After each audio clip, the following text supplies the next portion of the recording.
Hey friends, welcome back to the YouTube channel. If you're new here, my name is Oleg, and this is one and only Mr. Bond. We talk about watches on this YouTube channel. In today's video, we're going to do a full review of Phoibos Voyager. I reviewed quite a few different Phoibos watches. Some were better than others. The watch in question today is no different. It has some positives, it has some negatives, which we will talk about in a couple of minutes. Now, before we get started, I just want to mention that Phoibos did provide this watch for free for the review, and we get to keep it. Of course, that's not going to affect the review in any way. I just want to be transparent. Also, if you use our promo code, you get 10% off, and we get a small kickback, enough to buy Bond a bone. With all of that out of the way, let's get started with the review. Let's begin with the case dimensions. The watch has a diameter of 40 millimeters, excluding the crown and the crown guards.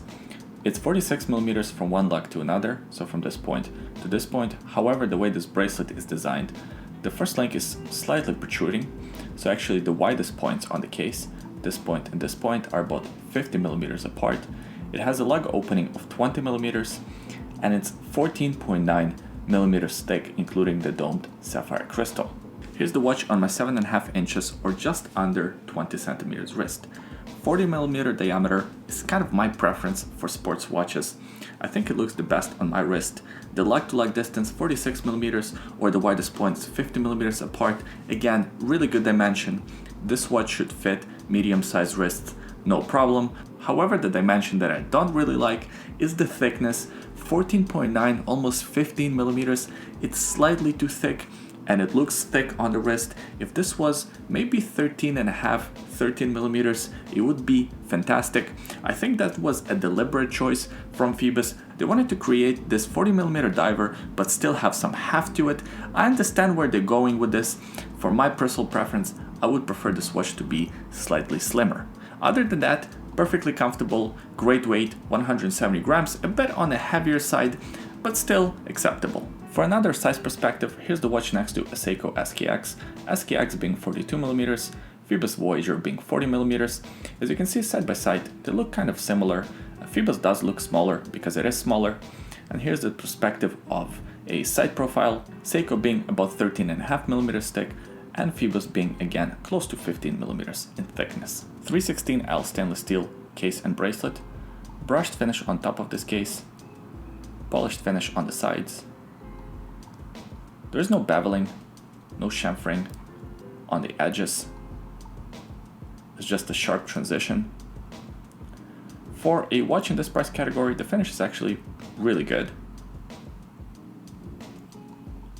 I wish it maybe had a little bit of a beveling at the bottom, maybe some cut edges to make this watch at least appear smaller. Right now it's kind of a big slab of a case. Reminds me of cases on Tudor Black Bay 41mm. They kind of have similar appearance. Crown's at the 3 o'clock position. It's a screw down crown with Phoibos logo. It's hidden within these crown guards.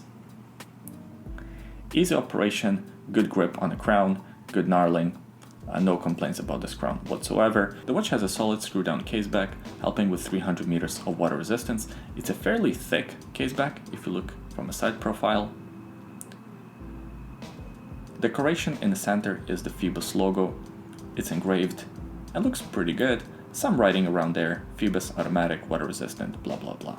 A double domed sapphire crystal with a few layers of AR coating.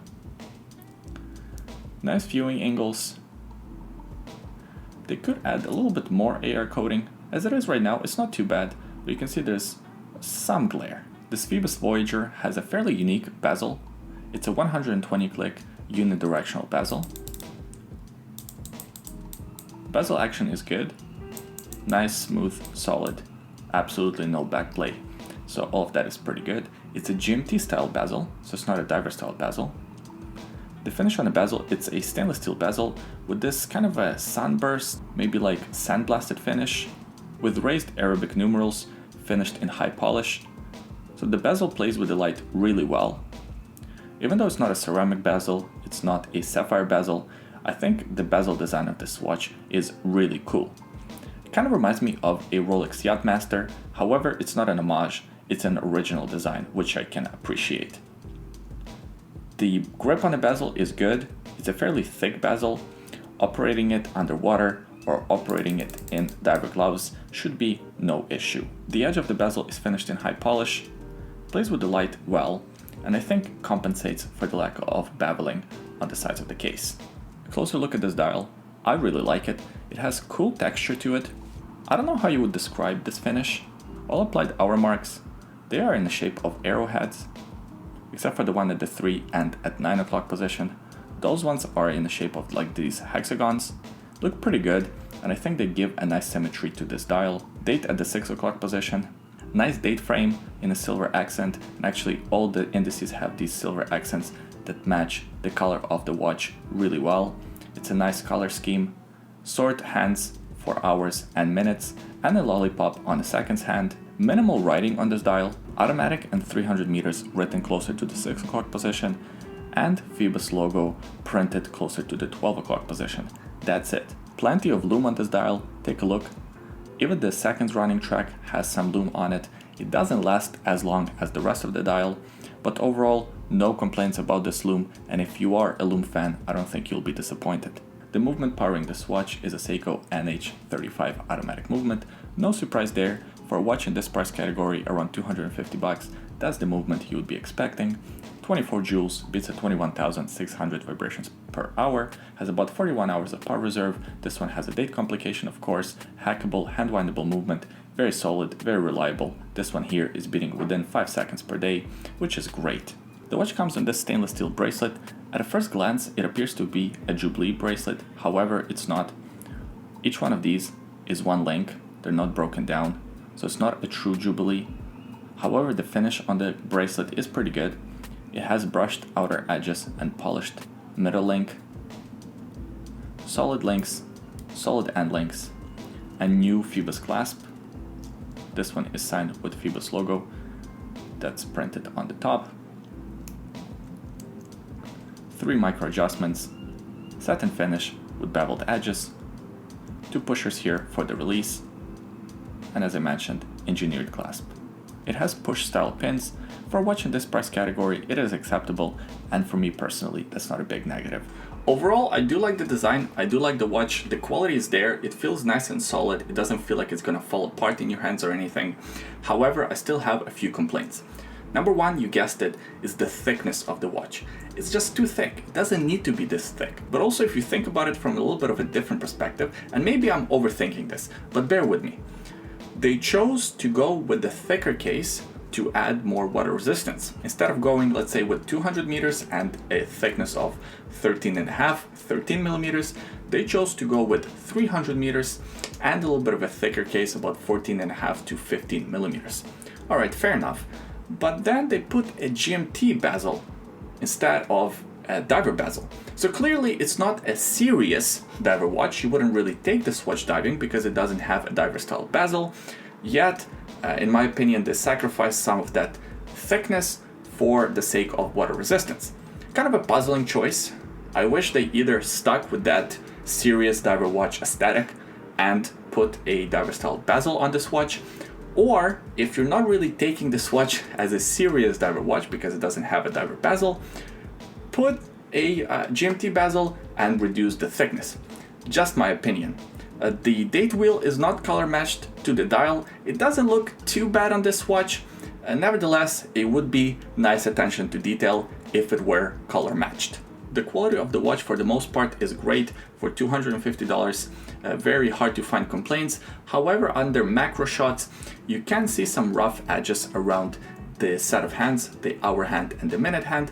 Really, I'm getting nitpicky here. It's not a big deal, especially for a watch in this price category. It's not really visible unless you look under macro shots. Nevertheless, something to mention.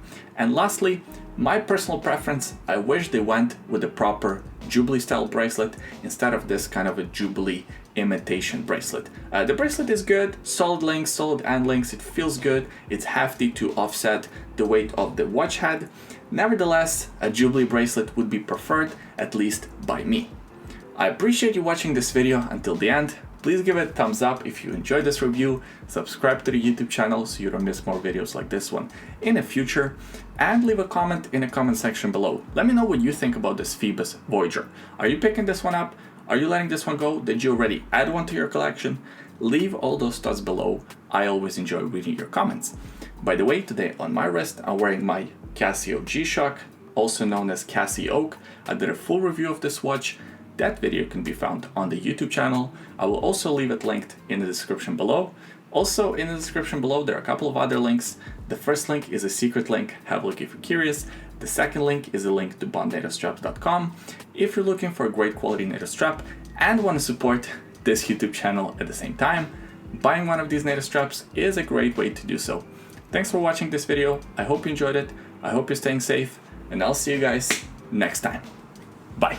Got a little spit bubble going on. There you go. Good boy.